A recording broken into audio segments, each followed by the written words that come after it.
Turkish forces and allied anti-Syria militants have captured the town of Afrin after nearly 2 months of an offensive in northern Syria. They have raised the Turkish flag in the center of the town after declaring the withdrawal of Kurdish forces from there. Kurdish forces evacuated civilians from Afrin for fear of what they called possible massacres by Turkish forces and allied militants. Ankara began its offensive in January with the stated aim of pushing back YPG Kurdish forces from border areas. Turkey says the presence of the Kurds poses a threat to its security.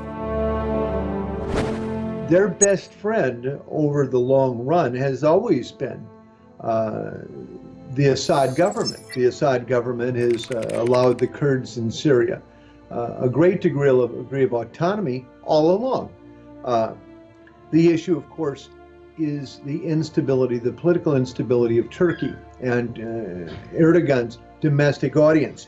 You know, Erdogan survived what he believes is U.S.-backed coup this last year. And with a population of millions of Kurds, his fixation is on eliminating the Kurdish threat within his own country. And the Kurds, frankly, control 25, 30, 35% of Turkey. It's a considerable area.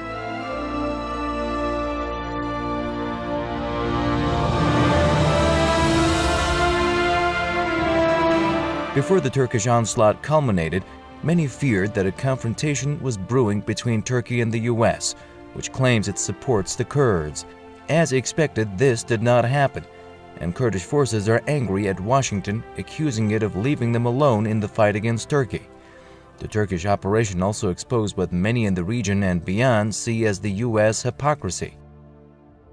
What has been unfolding in Syria has shown that the U.S. is no reliable ally and that it is only a fair-weather friend. Some observers say it's natural that the U.S. did not clash with Turkey in defense of the Kurds, as Washington considers Ankara as a NATO ally anyway. When looking at American policy with the Kurds, it's hard to actually look at where American policy comes from. One of the issues we've had with Iran and Russia in particular is they don't have a long history of operating lobby organizations within the U.S., so they're unaware of the extreme power that Israel and Saudi Arabia yield, and Turkey yields as well.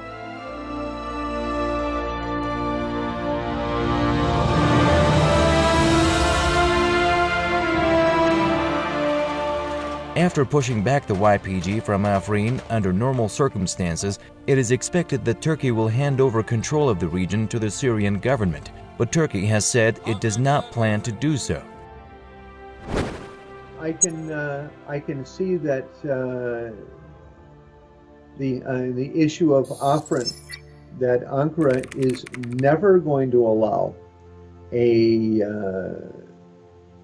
Kurdish region with the kind of autonomy that would have been allowed by the Damascus government to exist. Syria has condemned the Turkish incursion in the first place. It has also demanded Turkish troops leave its territory. Damascus says it'll not relinquish an inch of its territory and will not accept any partitioning of it. International law is on Syria's side. The Afrin offensive has cost Turkey dearly so far.